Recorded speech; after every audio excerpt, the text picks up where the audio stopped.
Well, hello, my movie peep. Happy to have you here for an episode of Side Flick. Let's get into it. Some of the things we'll be looking at here is the new trailers that dropped this morning, from the How to Train Your Dragon live action trailer to the Minecraft second trailer. We got James Gunn dropping a whole bunch of little tidbits of the DCU, some really exciting stuff, and the working title for Spider-Man 4, making us wonder, what could it mean? Oh, we'll be diving into that along with so much more, so you know the drill. Hit that like button, subscribe if you haven't already, and well, let's jump into the first trailer. And well, thanks to leakers out there, we got the early release for the How to Train Your Dragon live action movie. You guys have seen for the past couple of days, there have been leaked photos and even footage of this How to Train Your Dragon trailer that, well, Universal had no choice but just to fully release the new poster, which I think does look very majestic, and the first 1 minute teaser. And straight up gonna tell you, visually, I think the movie looks breathtaking. I think they got the world pretty much nailed down, from Toothless to the landscape shots, the look of the dragons, even the Vikings are looking good. Mason Thames playing Hiccup also looks like he was born to play that role. Well, I'm looking at this trailer and going, wow, this is beautiful, it looks great, this is gonna be such a fun watch. I'm also going,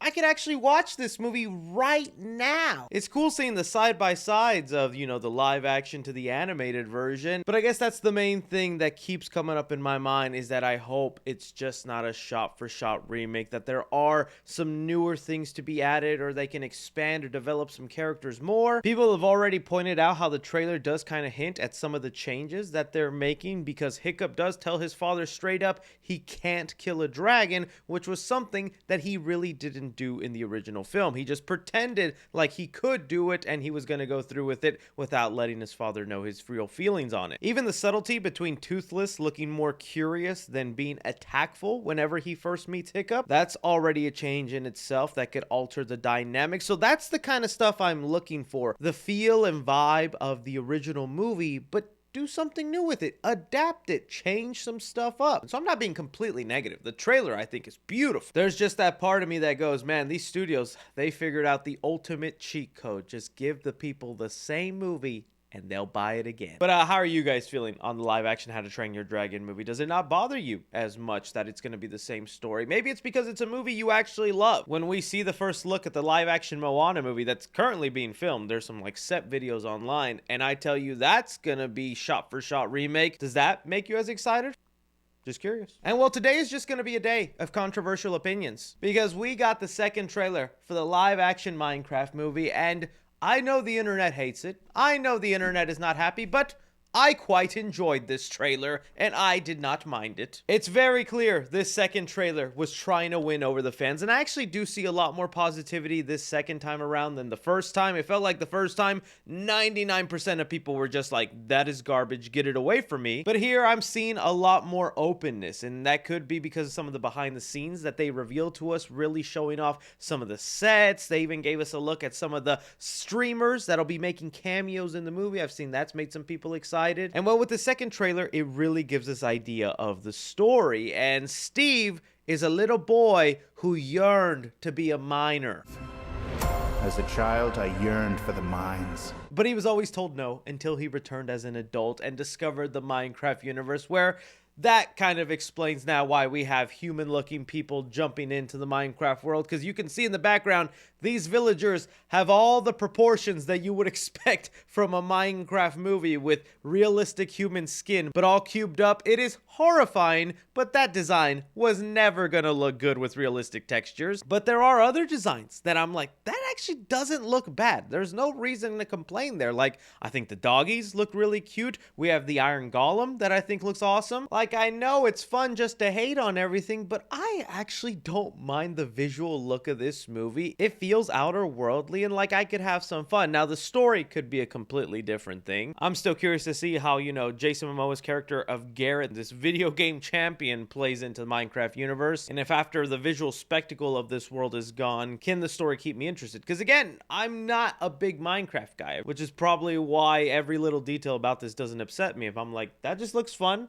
so I'm gonna watch it and hope I have fun. But I'm curious to hear from you guys. Did the second trailer for the Minecraft movie kind of bring you back into, okay, maybe this won't be a train wreck? Or are you still kind of like, yeah, there's no more saving this movie, burn it now? And well, something kind of random that I really wasn't expected to get confirmed is we got Denzel Washington letting us know Equalizer 4 and 5 is gonna be happening, baby. When doing some interviews for the upcoming Gladiator sequel, he had this to say about the Equalizer franchise. He said, "I told them I would do another Equalizer, and we're doing 4 and 5. And you know what? The Equalizer franchise has kind of been a little bit of a guilty pleasure for me. I wasn't the biggest fan of the second movie, but there is something about seeing Denzel Washington as this very calculated, empowering person that can take down a room full of villains, so stoic. Like, Denzel has that charm. And in that third movie that I thought was supposed to be the last one, he became straight up Michael Myers. I'm not kidding you. If you've not seen Equalizer 3, Denzel Washington in that movie is taking down people like he is some sort of overpowered slasher. It's kind of great to see. So I'm not going to say no to Equalizer 4 and 5. I just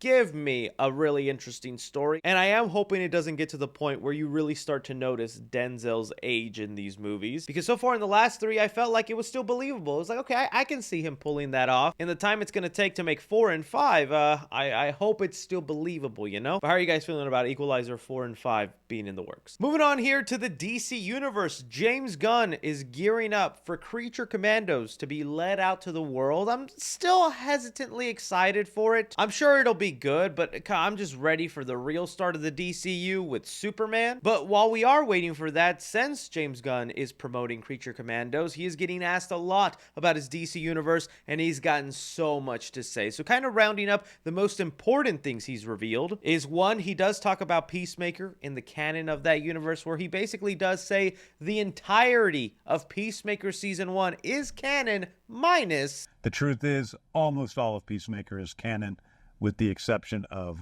Justice League, which we will, kind of deal with in the next season of Peacemaker. So that kind of answers some of our questions that we were thinking about. I'm thinking they're just gonna retcon that scene in Peacemaker Season 2. And lately we've gotten so fixated on trying to figure out the canon for the DCU. James Gunn just flat out gave his honest thoughts on what he thinks about all that. None of this is real. It may be alarming to people, but none of it is real. It's all just stories that we're telling about characters, and hopefully there's authenticity and truth to those stories, because we care about those stories. The characters, the actors, the performers, the animators, they all care about these stories.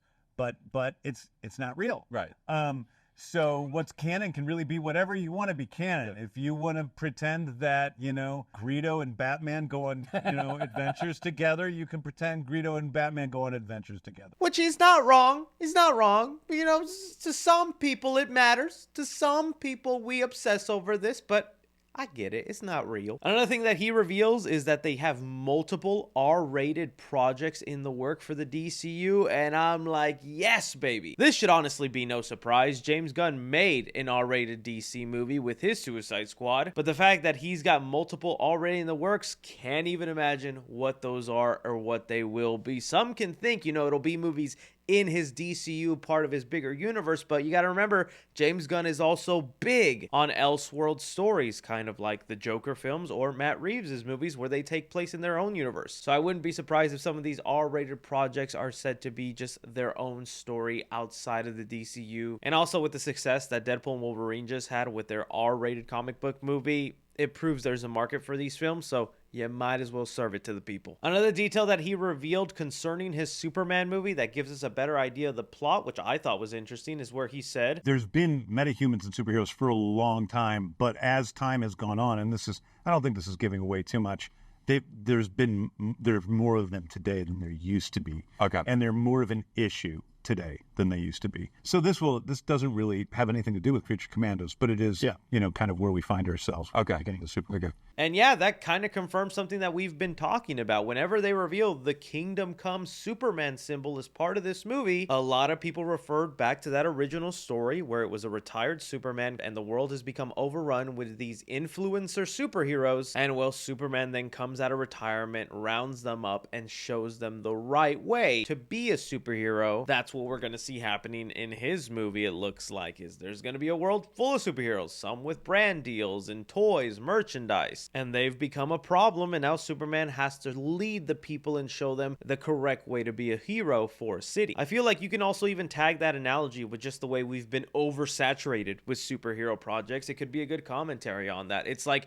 in a world where we get 20 superhero movies a year, what makes superheroes special anymore. So those were kind of the big things. Other than that, he just talks about being really excited for the Lantern series, that he's super happy with the script, which I can't wait for. That's probably the show I'm most excited for. He also doubles down and confirms again Andy Muschietti, the director of The Flash, is still going to be directing Batman Brave and the Bold. I only emphasize that again because there's always rumors that they're going to fire him because people hate The Flash. So yeah, but you see James Gunn talking about all this. How do you make of it? What do you think? And what R-rated projects would you like done in the DC universe? Moving on now, talking about some Spider-Man. So while we're still waiting, and it probably will be until January, February of next year, we start getting more details on Spider-Man. There have been rumblings and mumblings. We might be getting some Spider-Man news officially released by Sony come December. A lot of this started happening when fans noticed that in New York, they were putting up this LED Spider-Verse symbol, but this sent the internet going crazy. Like, oh my god, finally, Beyond the Spider-Verse announcement, let's go, baby. And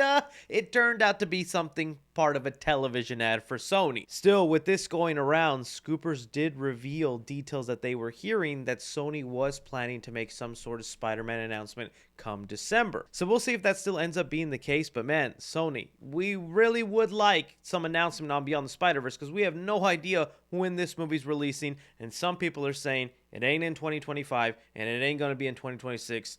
And that's already way too long for me to wait for that movie. But if they are planning some Spider-Man announcements, I think the other big announcement, aside from letting us know when we can expect Beyond the Spider-Verse, is the title for Spider-Man 4. That's a big thing we're going to be waiting on. And we know it's already officially in the works and that they're going to be filming the movie next year. Thanks to the Cosmic Circus, they did find out that the working title for Spider-Man 4 is Blue Oasis. Now remember, the working title is not the official title. It's just the secret title that they film under. And sometimes it's a big hint or a really small, insignificant hint to something that happens in the movie. For the other 3 Tom Holland Spider-Man movies, it was always a Seinfeld reference that didn't end up meaning much when you saw the movie. But hey, this is now not John Watts. This is Daniel Destin Cretton, a whole new team. Maybe the working title could actually mean something. But honestly, I have no idea what Blue Oasis could mean. But along with that, we've already heard rumored titles for Spider-Man 4. I know months ago when we still thought Venom 3 would be a large hint into Spider-Man 4,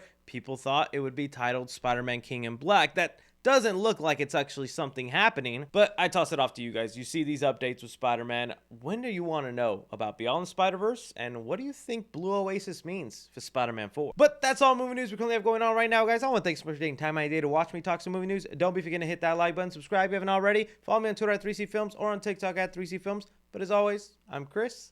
Take care.